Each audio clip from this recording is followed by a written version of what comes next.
Sementara.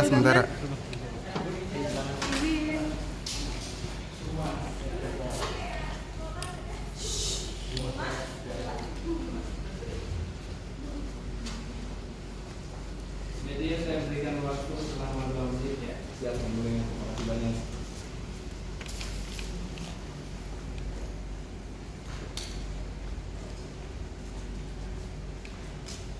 Sekali kan, sekali.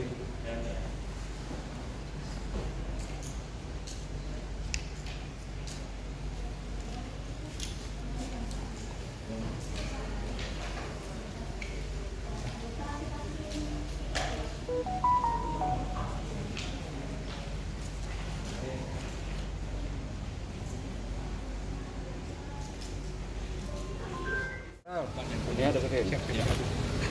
Yo. Handphone. Iya. Rena. Iya bentar. Ya, agenda sidang hari ini follow up dari kemarin ya. Jadi kemarin kan saya sudah memberikan jawaban agreement kita berdua. Jadi saya sudah submit dan upload agreement kita berdua yang mengenai hal ini dan hal sana yang sudah jelaskan ya sama pengacara. Suaranya bang. Kita bahwa ada hal yang sudah dibagi dan ada masalah yang sudah diberikan juga ke Asri, jadi semua sudah saya jawab dan semua sudah oke. Jadi nextnya yang kanan lebih Yang kanan. kiri saksi. Buktian surat dan saksi. Antrian A23 nomor perkara 2500 PDT 2024 Penduga Suhaimi Fadil Abdini di RSMA untuk dengan 2 tahun dengan Martin SH melawan Diberikan mana nih? Udah di breakdown sih. silakan Poinnya kok rumah, nafkah. Mungkin naftahnya sendiri kisarannya Berapa anak Mas Gali? Iya, satu anak tuh 5 juta ya. Iya. Kurang lebih 5 juta satu anak sebulan ya. Itu juga di luar dari biaya-biaya yang lain, kalau ada Sekolah, rumah sekolah, sakit. rumah sakit, buat sebulan. itu berdasarkan kesepakatan berdua atau Permintaannya dia.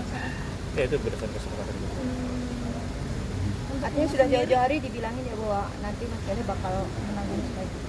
Iya, sudah dibilang jauh-jauh hari. Sesiapa apa sih Mas Gali untuk kemudian menafkahi anak-anak itu? Peluang Ya sudah biasa. alhamdulillah ya, yang namanya rezeki buat anak kita akan selalu usahakan dan alhamdulillah selalu ada, jadi ya saya berkomitmen untuk bisa memenuhinya.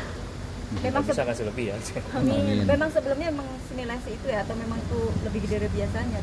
Oh, biasa lebih gede ya, tapi makanya saya selalu memberikan terbaik lah buat anak saya. Mas Gali untuk rumah sendiri memang dibagi dua untuk bersama dijual atau seperti apa Enggak, gitu? buat otomatis itu buat anak-anak sama Mbak Sri, karena saya lebih mengutamakan keselamatan mereka. Ada ya itu ada tempat tinggal kan. Iya. Anak-anak juga butuh tempat untuk tinggal juga, jadi saya lebih prioritaskan anak-anak dan istri. Untuk Mbak Asri sendiri kenapa nggak datang Mbak? Mungkin Ini ada kesibukan ya, kan ada pekerjaan juga, jadi nggak bisa hadir. tapi mesti komunikasi dengan Mbak Asri dengan mereka seperti apa? Ya masih komunikasi kan, kemarin kita juga baru ambil raport tuh, raport anak kita datang bareng, terus kita ngobrol, kita tahu progres si Ibrar tuh harus lebih fokus untuk untuk ejaannya dan belajar hitungnya, jadi kedepannya kita akan fokus. Memang sudah sepakat untuk co-parenting gitu atau seperti apa mungkin sebelumnya? Rencananya Ya gimana? pasti akan seperti Mbak Asri bilang, kita bukan suami istri lagi, tapi kita masih jadi bapaknya anak-anak, ibunya anak-anak. Pasti kita akan co-parenting terus nih, apalagi kita kan tahu masing-masing punya kelebihan dan kekurangan masing-masing, jadi kita harus selalu tahu progres masing-masing. Mas Gali kan yang ke anak. sulung kan udah tahu mungkin ya soal masalah itu kan yang kecil nih masih nanya papi kemana kok nggak pulang ke rumah kayak gitu nanya dia Iya. Ya itu akan ada waktunya ya, pasti akan ada waktunya kan, saya akan ada sesi dengan dia, kita tuh saya akan kasih tahu kenapa papi nggak di rumah gitu. Tapi yang penting kan papi akan hadir terus nih, misalnya di weekend atau kalau papi lagi ada waktu luang bisa pergi nih jalan-jalan buat lebih mainan tempat. bilangnya apa mungkin kalau pada saat nggak di rumah atau nggak tidur di rumah sama anak-anak? Cara memberikan pemahaman untuk anak-anak. Oh lagi kerja bentar, lagi kerja pulang kota nanti pulang bawa mainan biar seneng. Kalau yang anak-anak kecil gimana sih Mas? cukup menerima dengan Komentar alasan yang ada apa gimana? Ya pasti kadang-kadang nyariin, tapi kan sudah dikasih tahu sebelumnya. Mereka selama dikasih pengertian ini kok, ngertiin kok. Apalagi kalau oke papi ini datang nih bawa mainan, mereka akan senang. Jadi Kalau anak yang sulung tuh mas, kan dia udah tahu itu, udah paham. Itu ada menanyakan apa masalahnya atau gimana nya? enggak, anak saya sih sudah memang sebelum kejadian ini sudah saya briefing dari awal, jadi dia sudah tahu lah kurang lebih kenapa kita bisa. Jadi sebelum dia naik pun saya udah, kan saya sifatnya kan kayak temen ya ke anak saya, approach-nya bukan sebagai bapak tapi sebagai temen. Jadi saya bawaannya lebih less formal ngomong sama dia. Jadi sebelum ada kesepakatan cerai pun kita udah ngomong akan possibility akan ada perceraian. Ada kekhawatiran nggak sih mungkin jadi waktu berkurang dengan anak, jauh-jauh dari anak? Karena kita lebih mikirnya saya ke quality time ya, karena kan saya nggak ada tiap hari sekarang di rumah, ya kalau saya akan lebih fokus ke quality time. Jadi saya akan memaksimalkan waktu yang ada pada saat momen bersama saya. Pasti seperti itu. Bagi waktunya gimana sih mas? Maksudnya kayak mungkin di weekend sama siapa atau weekday sama siapa Ada gitu, peraturan? atau seperti Tidak ada apa? peraturan, ya, bebas-bebas saja. Kalau saya agak ada yang nganter les nih, misalnya, saya langsung selama saya ada waktu, saya pasti antar les yang kecil gitu. Kadang-kadang saya ikut sekolah yang kecil atau yang besar. Artinya Mas Galih tinggalnya memilih dekatan dengan Mbak Asti ya? Hah? Memilih lokasi tinggalnya sekarang dekatan kan? Oh sekarang mah udah ada tol semua, jadi deket sih, mana aja deket sih. Nggak masalah. Mas Gali ini kan semua adem ayem, maksudnya sama Mas juga komunikasinya baik, tapi kita dengar ada kabar, ada isu Iya. perselingkuhan, tanggapan langsung. Iya, saya banyak tuh dengar di media beberapa di YouTube juga saya tahu. Saya ingin klarifikasi juga di sini ya. Pertama ada yang bilang kalau saya pindah agama, ya itu udah jelas-jelas hoax, saya nggak benar. Sampai sekarang saya masih lahir sebagai agama Islam, alhamdulillah. Terus yang kedua saya dibilang saya menikah lagi. Aduh, saya bisa cek ya di data, saya hanya menikah sekali yaitu sama Mbak Asri gitu ya. Kemudian saya poligami juga, itu juga nggak benar sama sekali. Boleh dicek kalau nggak percaya, saya cuma menikah sekali itu dengan Mbak Asri. Jadi hal-hal yang menggiring ke arah sana itu sudah saya bilang itu tidak benar. Artinya perselingkuhan itu nggak ada ya mas? Enggak. Pihak ketiga gitu nggak ada juga. Agak kesel nggak sih Mas Bagus? Maksudnya kan banyak di sini kan dirimu sama Mbak Asri kan udah kayak harmonis bercerai juga, tapi muncul isu kayak gini. Ya nggak apa-apa kan, semua orang langsung kalau jawaban diplomatis seperti ini, kenapa ya, ada apa, itu udah pasti questionable ya, orang pasti lumrah lah. Ya kalau nggak ekonomi, perceraian, apalagi tuh, apalagi Bu, Mak? HTI. Yang tiga, apalagi pasti udah dikaitkan ke situ ya. Saya bilang kejadiannya 4 tahun lalu ya bikin saya kaget dan bikin Mbak Asri kaget itu cuma saya dan Mbak Asri aja yang tahu ya. Sekali lagi saya udah ngomong konsisten seperti itu ya. Jadi itu cuma saya dan Mbak Asri aja yang tahu. Karena kita nggak mau kita umbar-umbar di media masalah, apalagi itu kan hanya itu privacy kita berdua, cukup kita berdua aja yang tahu. Tapi saya bisa yakinkan bahwa hal yang tadi dipertanyakan itu tidak benar. Yang saya bilang saya menikah lagi, saya pindah agama juga. Alasan kan biasanya kalau pasangan nih memperjuangkan hak asuh anak gitu masing-masing. Tapi kalau Mas Gali sendiri kan udah nggak setuju nih hak asuh di Asri, itu gimana Mas? Pertimbangannya seperti apa?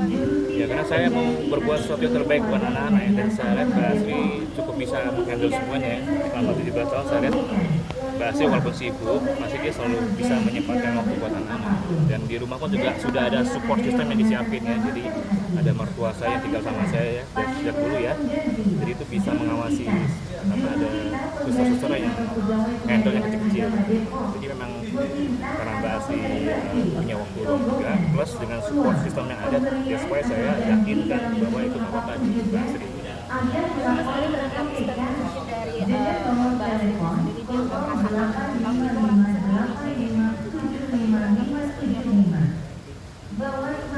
Ya kalau mungkin merasa sendiri ya mungkin itu ya terjadi miskomunikasi, jadi kesalahan. Kita juga sudah diskusi tuh kenapa dia ngerasa sendiri sebenarnya, tapi gantinya diskusi kita ya deadlock ya, nggak ada solusinya malah lebih memilih ke perpisahan.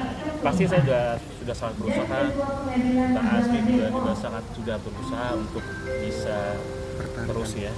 kita sudah sudah takdirnya. Jadi nggak selalu deadlock, nggak ada titik temu. Tapi mungkin apakah ada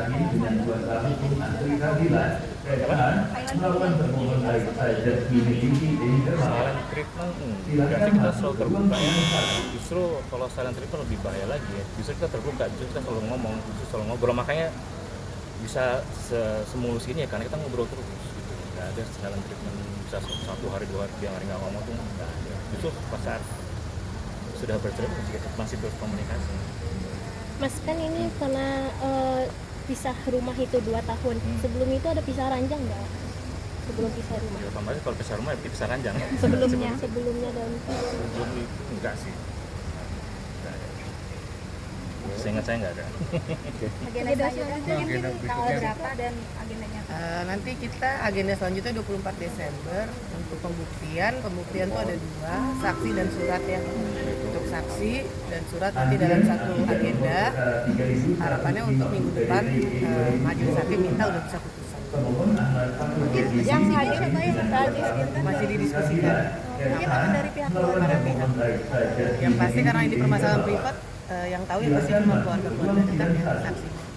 Mbak Astri akan memang gini ya, kita udah sepakat sama Mbak Astri, jadi kita akan teruskan untuk bercerai. Jadi wacana apakah balik lagi, apakah itu saya rasa sudah ada jawab ya. Kita akan terus bercerai karena memang sudah sepakat.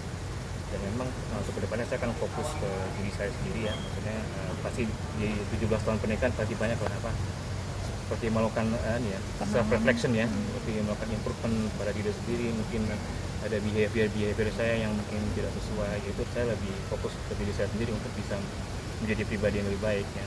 Dan juga pastinya dengan kejadian ini yang benar-benar satu cobaan yang menurut saya cukup challenging ya di tahun 2024 ini adalah tahun dimana yang benar-benar saya menerima banyak cobaan di selain ini juga ada hal-hal lain. Jadi saya merasa mungkin ini memang saatnya saya lebih mendekatkan diri lah ke Allah Subhanahu Wa Taala. Mungkin ini juga cara Allah untuk menegur saya bahwa ada beberapa hal yang saya kurang, maka saya lagi kita introspeksi diri ya. Nanti setelah bercerai bagaimana ceritanya saya juga nggak tahu. Saya juga apakah mau coba untuk enggak, saat ini saya lebih arah untuk mematikan perasaan saya. Maksudnya kalau saya masih terus pakai perasaan saya itu mungkin agak susah nanti move on ya. Tapi saya lebih pakai logika dan realistis ya, dan dengan fakta yang ada ya, supaya lebih gampang move on-nya gitu. Jadi kita memang sepakat sudah cerai dan kita akan teruskan proses ini, dan nanti moga-moga dalam waktu dekat putusan sudah ada dan kita sudah bicara. Jadi setelah itu ya pasti kita akan terus fokus ke anak-anak, karena itu yang paling penting yang harus kita lakukan sekarang ya. Apalagi mereka sudah makin besar ya, pendidikannya juga harus kita support terus ya. Oke. Terima kasih banyak Mas Gali. Langsung.